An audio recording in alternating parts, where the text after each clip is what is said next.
Well, good morning, everybody. It's Francine here again this morning. Nice to see you all today. Probably hear my husband going back and forward at the moment. He's going to start building his other glass house today. So anyway, I'm going to start this design. This is just, I've been getting a few questions about just easy designs to do while people are in lockdown. And I'm going to give you some more options today. Hello, Chris. Some more options today on if you haven't got what I'm using, substitutes, and so you can have a go yourself. So really I've just had a bit of a look around to see what I've got that some people will have, and if not, what the alternatives can be. So it's lovely to see you all, but we all have a jar, and I thought, right, we'll use that as the base to our mechanics. I'm going to use a jar, and so make sure you get a good jar. I've got my hot glue gun going.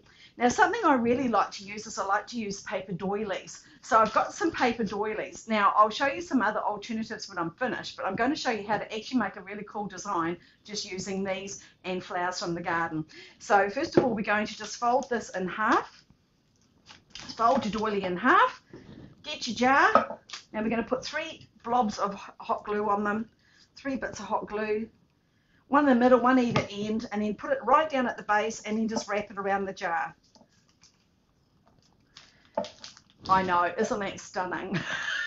But wait, there's more, lots more. And this is a really cool design to do. Hi, Joe. It's a really good design to do when you haven't got a lot around. So now we're going to get another one, and we're just going to overlap it. So do the same technique. So just any old jar that you've got. If you want to make these taller, you can use bigger jars, bigger vases and things. You might have some old vases that are marked. Quite good to do this with as well, just covering them up. So just going to cover it around with the whoops, Dozy, got it all stuck to my finger. Wrap it around so it's completely wrapped, just with your doily. I hope you can see the doily okay. So there we go. So you wrap it all up completely. Then what we do is just put that aside just for the moment. I'm doing it on the dark turntable. It's just a bit easier for you to see. Then what you need to do is, I find using 2 together, because look, these are so cheap and they're a really good way of doing them. So get your paper doily. We're going to come up just a little bit on the bottom, like this. Fold that little bottom up, and then we're just going to roll it into a cone. But make the cone quite tight. So you just rake it up quite tight. And then here we're just going to use the hot glue. Use some hot glue. Now, if you haven't got any hot glue, but you've got PDA glue at home, you can use the PDA glue, and then I normally clip them together with using clothes pegs or something like that to hold it. Fold it over, press it down, and you've made a nice little cone. Sometimes I'll use these for weddings filled with rose petals, and the girls can throw them out. Now, this is a good one for also using if you've got lots of test tubes, old test tubes and things lying around that are marked, or sometimes the orchid vials that come on the stems of our orchids. I always save them.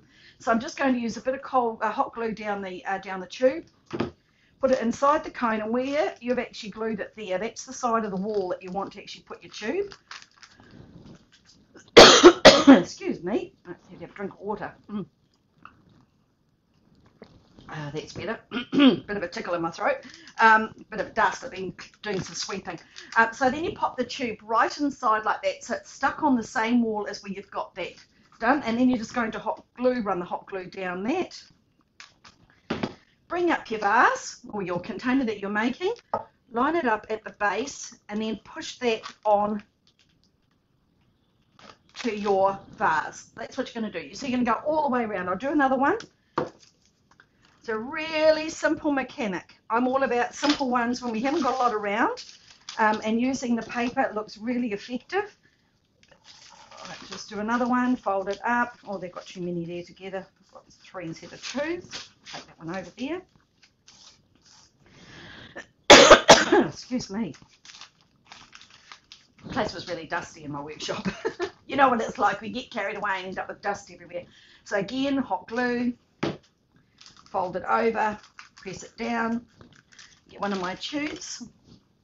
Doesn't matter what size really, just all your old tubes. Pop that on the inside, glue it the side where you take this, because we want that weight and that fold to be at the back of the, that's what we're going to glue to the vase, glue to the container that we're making, and then line it up next to it. And then push it on, make it secure.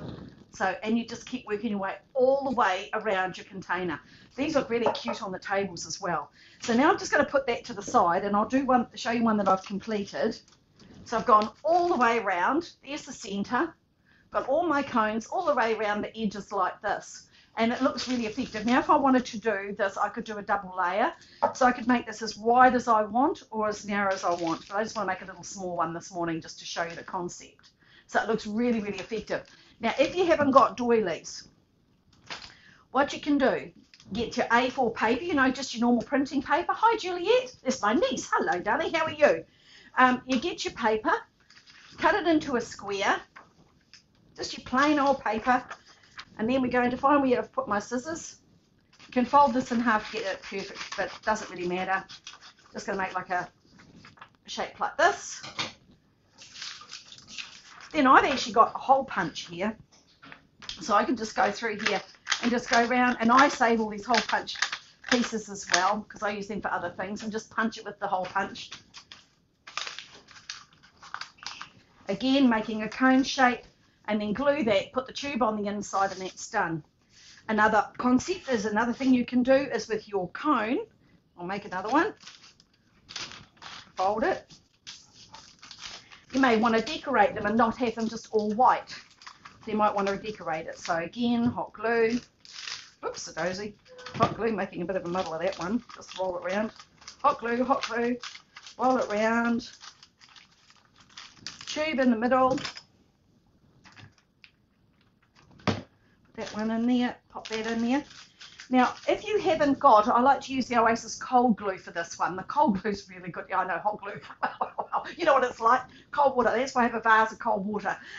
Get the Oasis cold glue, or you can use the wood PVA glue. That dries clear. And just go around the lip of your cone. And then you can come down where the joint is, where it spirals down as well. Put the glue on there. And then what I've got here is I go to the Asian food stores and I buy the tea mixes. Now, my friend Mardu's got quite a good range in Australia, but I go here and I just buy, this is actually chrysanthemum tea. And then I just dip this in where I've got the glue, just work my way around and put some of this on here. And you end up with plant material around. If you take your time, and you end up with a really nice result. So that's one nice finish. So you've got your plant material on. Another one I've done is I've done lavender, which looks really nice edged with lavender.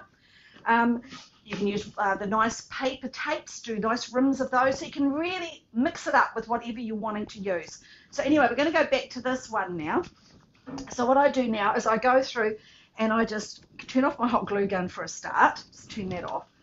Don't need that anymore. Then you go through with my little water filler, and I'm just going to fill up the tubes. Fill them all up. And this is a really nice design to do with your special flowers that you've got that are nice and like, looks amazing with sweet peas doing this.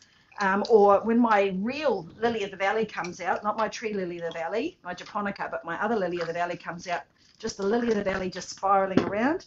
Then for the center, I'm going to pour a bigger lot of water into the center of my container. And then I've just got some hellebores. I've been out and picked some hellebores. Beautiful green hellebores. Looks really good. Oh, it's lovely to see you too, Gillian. So you get your little hellebores. Now, the thing with hellebores, they last if we quick dip them, but also they will hold. See how that's got the seed pod in the middle, this bit here? They'll hold beautifully if you've got that in there. It means they're hardened off. And then we're just going to pop these just around the edge. Put the lovely hellebores in. Find my way around. Put this one in here. Just pop them into the little containers, turning it around. So I've cut these all to size. I thought they would save a bit of time this morning. Now, anyone is welcome to enter the little online competition that FAS are doing, the Floral Art Society of New Zealand's doing. If you're in New Zealand, we have an international one as well. But you're most welcome to enter. It doesn't matter if you're in floral art or not, or if you're a new one and want to have a go.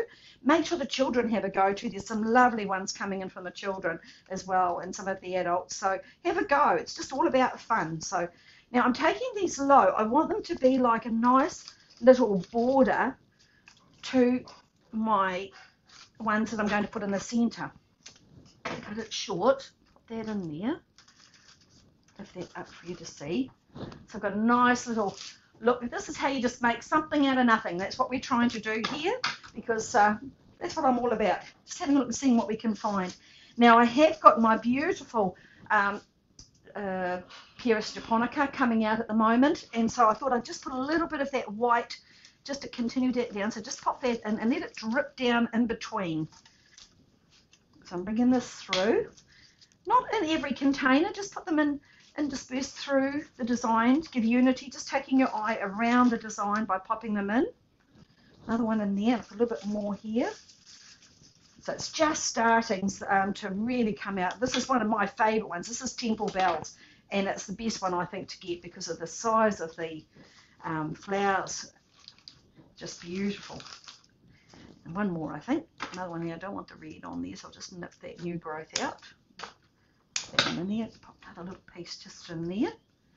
And now we've got the just the lily of the valley coming down, just hanging down over the sides. People are saying, oh, but that's very dominant, Francine, the white. Well, that's fine. I don't mind it being dominant because this is white, and white really draws your eye. But we're bringing white flowers up into it, so it's giving unity as a whole. So I have got a little bit of my preserved amaranthus if I decided I wanted to bring that in. But I actually felt that I didn't really want to. I just want to keep this quite simple. So then we might just go around and think, okay, well, what are we going to put in that centre? This is where I'm just going to do a little hand-tied posy of just whatever I've got in the garden. I'll just see I had a few of my freesias, got just a little bit of this here, a little bit more Pieris to bring unity up to the top, and I've got a little bit of my variegated grass. So all I'm going to do is just a little tiny hand tie, but I need a little bit more height in the centre piece. Cutting that down. Just a little bit, doesn't have to be fancy. A little bit of Pieris right in the middle so that gives us unity with the rest of the container, bringing the white also from this up into the design. I've got some freesias that are just starting to come out in the garden. A few freesias in here, taking my eye right around, just a little relaxed posy that we're going to put in there. And I'm not even going to tie it off because I want to be able to keep adding to this. So I'm just going to pop that right in the centre. Gives me a little bit of height just of the flowers coming through. And then I put a little bit of grass through. A little bit of grass just whipping over. This is a lovely carex, this one, just bringing it over. Putting a little bit of that through. Not a lot, just a teeny bit. And that is how you make something out of nothing. And it's just a very simple little design. And if you imagine these on a table, a series of them, you can do a table run of these, making this instead of a round shape, you can make an oblong that goes along the front of a table. Lots of options with this design. So I hope you enjoyed that really little quick pop-up. Make sure you check out the little competition. Let the children have a go at making a sand saucer and other designs. The ones coming through are magic. And have a wonderful day, everybody. And I'll see you again on Thursday. So bye for now.